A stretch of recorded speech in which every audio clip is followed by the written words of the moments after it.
ভিক্ষুককে চাল দিয়ে বিদায় দিলে কিন্তু আপনার জীবনে বিপদ আসতে পারে। অনেকেই আমরা ভিক্ষুককে চাল দিয়ে বিদায় করে দেই। মনে রাখবেন, ভিক্ষুককে কখনো খালি হাতে তাড়িয়ে দেবেন না, কেননা নবীজি সাল্লাল্লাহু আলাইহি ওয়াসাল্লাম এটা নিষেধ করে দিয়েছেন। আল্লাহ পাক রব্বুল আলামিন নিজেও নিষেধ করে দিয়েছেন। আল্লাহ পাক রব্বুল আলামিন নিজে বলছেন, কোরআন খুলেন 30 নম্বর পারা 17 নম্বর পৃষ্ঠার 8 নম্বর লাইন, সূরাতুদ দোহার 9 নম্বর আয়াতে আল্লাহ বলছেন, ফাআম্মাল ইয়াতীমা ফালা তাকহার, তুমি ভিক্ষুককে কখনো ধমক দিও না। যারা সাহেল, যারা ভিক্ষুক, তাদেরকে কখনো ধমক দেওয়া যাবে না।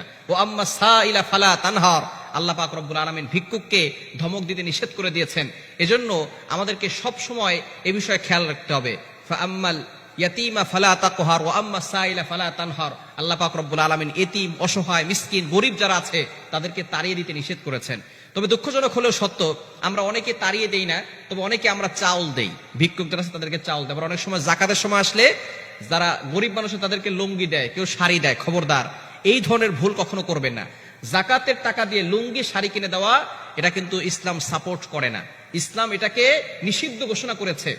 আপনি জাকাতের কিছু দোকান আছে, জাকাতের শাড়ি কিনে, জাকাতের লুঙ্গি কিনে তারা এক একজনকে লুঙ্গি দেয়, শাড়ি দেয়।